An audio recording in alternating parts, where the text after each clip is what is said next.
India has a rich tradition of philosophy, with Vedic philosophy being its oldest form.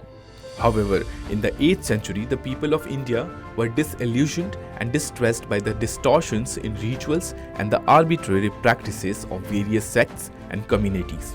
In such times, the nation sought guidance rooted in its eternal traditions and philosophical foundation. Swami Vivekananda emerged as the modern proponent of India's knowledge tradition.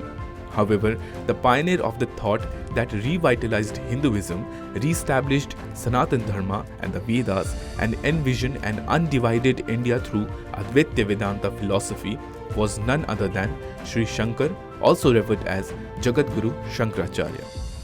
Adi Shankaracharya played a pivotal role in guiding society and the nation. His Advaita philosophy proclaimed Brahma Satyam Jagat Mithya, meaning only Brahma is real and the world is an illusion. Brahma is the ultimate cause of the universe and everything in existence is a manifestation of Brahma. The essence of Advaita lies in the unity of all, with the realization that Brahma resides within the self, obscured only by ignorance. In the Brahma Sutras, Sri Shankar clarified through the aphorism Aham Brahmasmi that the soul and Brahma are not separate but one. Brahma can be as minute as an atom and as vast as the cosmos. This attribute-less, unconditioned Brahma defies verbal description. The life of Adi Guru Shankaracharya, the propagator of Advaita and restorer of Hindu Sanatana Dharma, is a tapestry of divine occurrences. Born in 788 on the 5th day of the waxing moon in the month of Vaisakh in Kaladi, a village in Kerala's Malabar region, Shankar was a child prodigy of extraordinary intellect and composed demeanor. By the age of 3, he had begun studying the literary texts of his mother tongue, Malayalam. Shankar's father, Shiv Guru, passed away when he was just 3 years old, leaving him under the care of his mother. Despite adverse circumstances, Shankar continued his studies with unwavering faith in the divine. By the age of 8, he had mastered the 4 Vedas, and by 12, he had gained expertise in all branches of knowledge. After extensive study in the Gurukul, Shankar was drawn to renunciation, driven by a zeal for devotion and the re-establishment of Sanatana Dharma.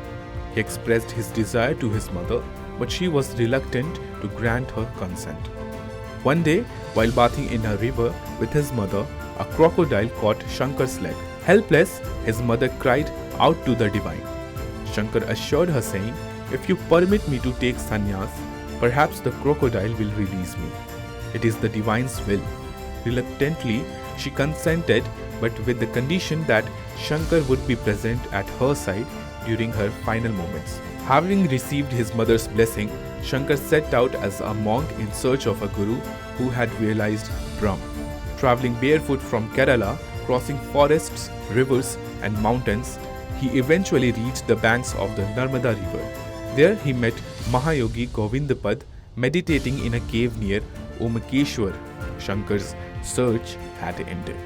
Govindpad too had been seeking a worthy disciple to whom he could impart the esoteric knowledge of Vedanta. He initiated Shankar, imparting the wisdom of the Vedas and Vedangas.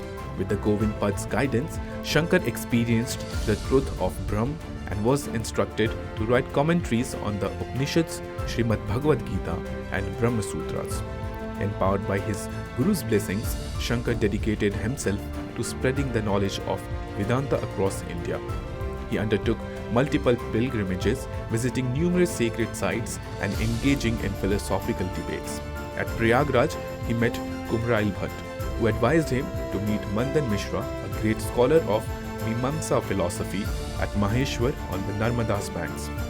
In Mandan Mishra's home, even parrots and mynas conversed in Sanskrit. Shankar engaged in a 21-day debate with Mandan Mishra on Brahma, the soul, and the world, as well as on atheism, theism, dualism, and non-dualism. The discussions enriched society and prepared fertile ground for philosophical inquiry.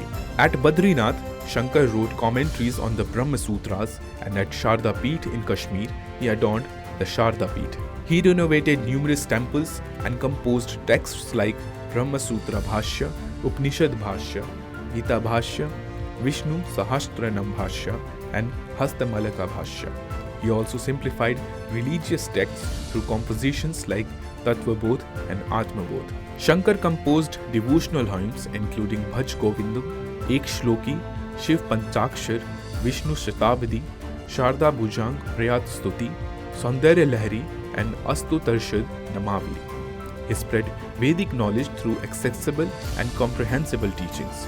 Despite being born in South India, Shankar deeply understood the cultural and spiritual fabric of the entire nation. Adi Shankaracharya unified the country from Kanyakumari to Kashmir and from Jagannath Puri to Dwarka.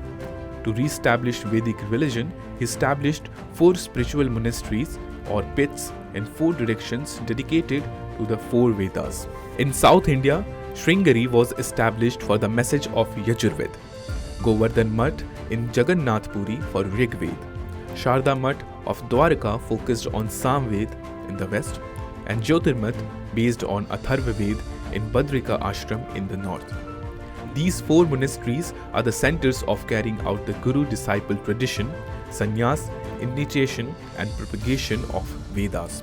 Along with the tradition of these monasteries for unity and order of Hinduism, Adi Guru Shankaracharya also established 12 Jyotirlingas across the country. Adi Guru Shankaracharya showed the path of coordination and harmony for the entire country and ensured a coherent religious and cultural system, due to which, along with geographical differences, external differences in dress, food habits, caste, sect, language, etc., also became secondary and our religious cultural identity became primary.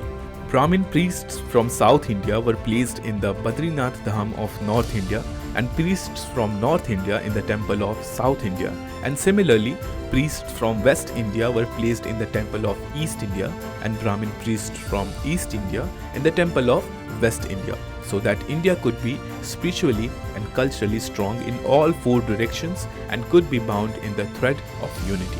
The credit for starting the special tradition of thinking, churning, debate, dialogue and consensus among the saints Mahants, Darshanami, sannyasis of different faiths, sects, monasteries by starting the organization of Mahakumbh every 12 years and Ardhakumbh at an interval of 6 years goes to Adi Guru Shankaracharya. Even those who oppose Indian philosophy and try to downplay the contribution of Adi Guru Shankaracharya accept the fact that Shri Shankar's Advaita philosophy based on knowledge and logic has been accepted by all, including Buddhist, Shakya, Ganapatya and Kapalik sects. The Panchadevosupasana propounded by Adi Guru Shankaracharya is a symbol of the identity and scope of Hindu religion and rituals.